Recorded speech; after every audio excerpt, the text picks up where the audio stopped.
Hello বন্ধুরা, আর ফিরজনের পক্ষ থেকে সবাইকে স্বাগতম। চলে আসলাম নতুন একটা ভিডিও নিয়ে। আজকের ভিডিওর আলোচনার বিষয় হচ্ছে কিভাবে ব্রাঞ্চ সিম বেশি দিন বাঁচিয়ে রাখবেন। সাধারণত ব্রাঞ্চ সিম 3 দিনের বেশি বাঁচতে চায় না, তারপর থেকে মারা যাওয়া শুরু করে। এটাকে 5 দিন বাঁচিয়ে রাখার কিংবা 6 দিন বাঁচিয়ে রাখার একটা কৌশল আছে, সেটা হচ্ছে আজকে আপনাদের সাথে আমি শেয়ার করব।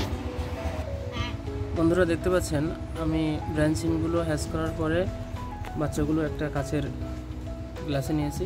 দেখুন, ঠিক এই পরিমাণ একটা গ্লাসটার উচ্চতা 5 ইঞ্চি হবে এবং পানি নিয়েছি 2 ইঞ্চি 2.5 ইঞ্চি মতো।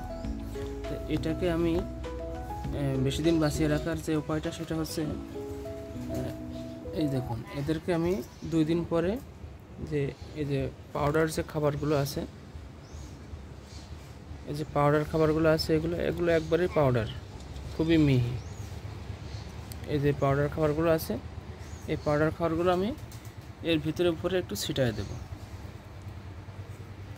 এই যে দেখুন, দেখতে পাচ্ছেন কিনা, পাউডার খাবারগুলো ছিটায় দেব এবং ঠিক 3 দিন পরে এই পানিগুলোই, যে পানিগুলো আছে, এই পানিগুলো আবার আমি চেঞ্জ করে দেবো। তো চেঞ্জ করার সময় অবশ্যই পানিতে আবার লবণ মিশিয়ে নিতে হবে। ঠিক এই পরিমাণ লবণ আপনারা নেবেন, যে পরিমাণ পানি আছে এই পরিমাণ পানিতে আপনারা এই পরিমাণ লবণ দিয়ে নেবেন, অল্প পরিমাণ লবণ দেবেন। এই চামচের 3 ভাগের 1 ভাগ পরিমাণ লবণ দিবেন, যাতে লবণ বেশি না হয়ে যায়। কারণ 3 দিন পরে পানিটা একটু গন্ধ হয়ে যাবে, মাছগুলো গন্ধের কারণে অনেক সময় মারা যায়।